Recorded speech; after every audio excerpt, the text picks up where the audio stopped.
Hello guys, welcome back. നമ്മളുടെ ചാനലിൽ മുമ്പും ഇതുപോലെ ലവ് ബേഡ്സിൻ്റെ മുട്ട വിരിയുന്നൊരു വീഡിയോ ഇട്ടിട്ടുണ്ടായിരുന്നു.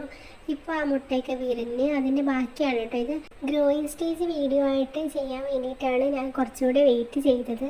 നല്ല രസമാണ് കേട്ടോ ഇതിങ്ങനെ വലുതായി വരുന്നതൊക്കെ കാണാനും വീഡിയോ ചെയ്യാനൊക്കെ. 5 മുട്ടകൾ ഉണ്ടായിരുന്നു ഗൈസ്. അതിലൊന്ന് ഇനിയും വിരിഞ്ഞിട്ടില്ല, അത് കേടാണെന്നാണ് തോന്നുന്നത്. പിന്നെ ഒരു കുഞ്ഞ് ചത്തുപോയി, എന്തോ ജീവനുണ്ടായിരുന്നു എന്നാലും ചത്തുപോയി എങ്ങനെയോ. അങ്ങനെ ഞാൻ ആ എക്സൈറ്റ്മെൻറ്റിലായിരുന്നു ഗൈസ്. ഇതെങ്ങനെ ഇനി പുറത്തേക്ക് ഇറങ്ങും, ഇത് പറക്കാനാവുമോ എന്നൊക്കെ. അങ്ങനെ ഒരു ദിവസം രാത്രി ഞങ്ങൾ പുറത്തിറങ്ങി നോക്കിയപ്പോഴാണ് ഇതാ കണ്ടത്.